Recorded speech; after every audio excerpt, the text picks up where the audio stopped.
Hello everyone, Scott here with another look at this week's news headlines for the short-term rental industry. And this one is a cracker. Short-term lets being used for drug dealing and prostitution and also puppy farming. So really shocking, horrible headline. And if you didn't know the industry, you would lead to believe that this was a really bad, negative industry. And this much happen a lot.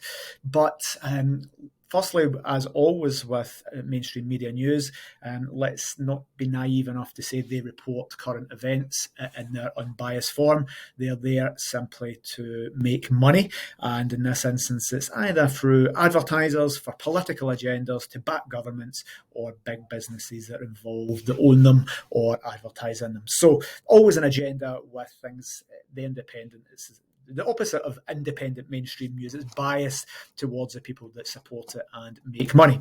So there's other reasons that this headline is there. But if you didn't know, you'd say short-term lets is a bad thing. They've been used for drug dealing, prostitution, well, and puppy farms. So let's break this down a little bit. Yes, they will be used for drug dealing at some point. Maybe that's 1 out of 1,000. But let me tell you, let's take prostitution first. Well, there's going to be more prostitution done from hotels. So why doesn't this headline say if there's definitely more prostitution done in hotels than short-term lets?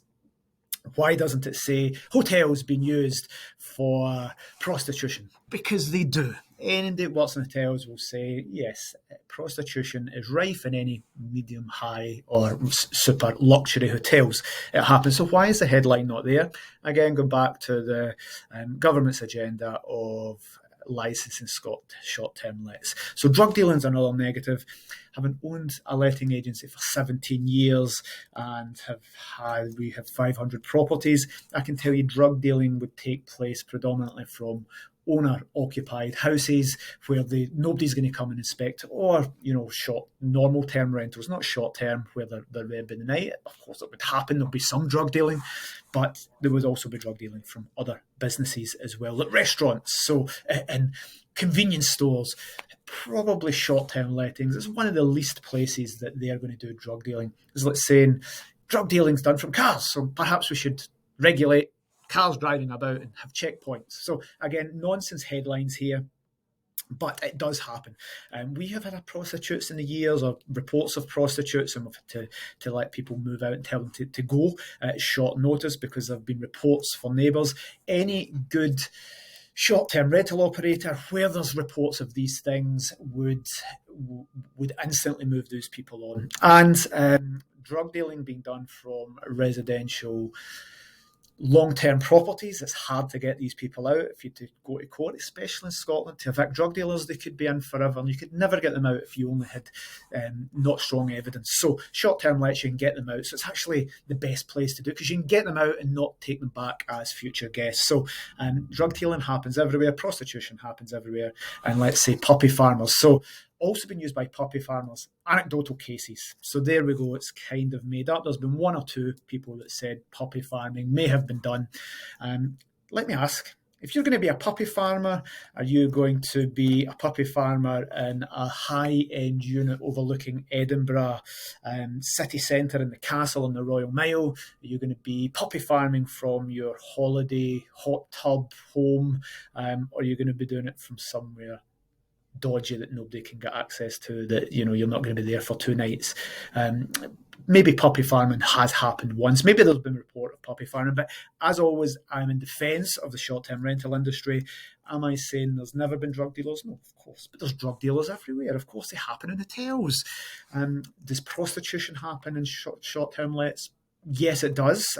Every operator that's operating at scale will have had this at some point, but they can be moved on easily. It happens a lot more in hotels and other places, in illegal brothels. So it's a non-issue. Yes, it does happen.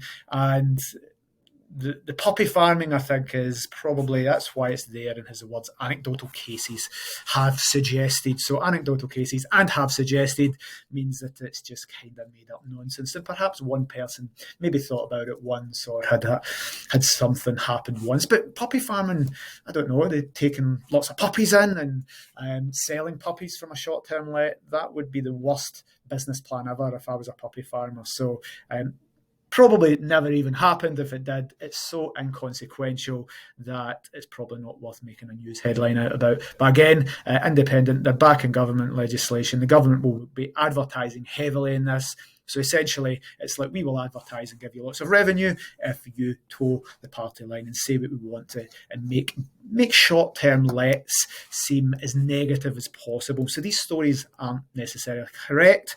They're just made to back government agendas. And there's my opinion. If you disagree with that and think that the Independent and the Guardian and the BBC all are independent, unbiased media sources, then pop a little comment, because I'd love to be debated about on that. But short-term lets aren't as bad as they're saying here, I would suggest.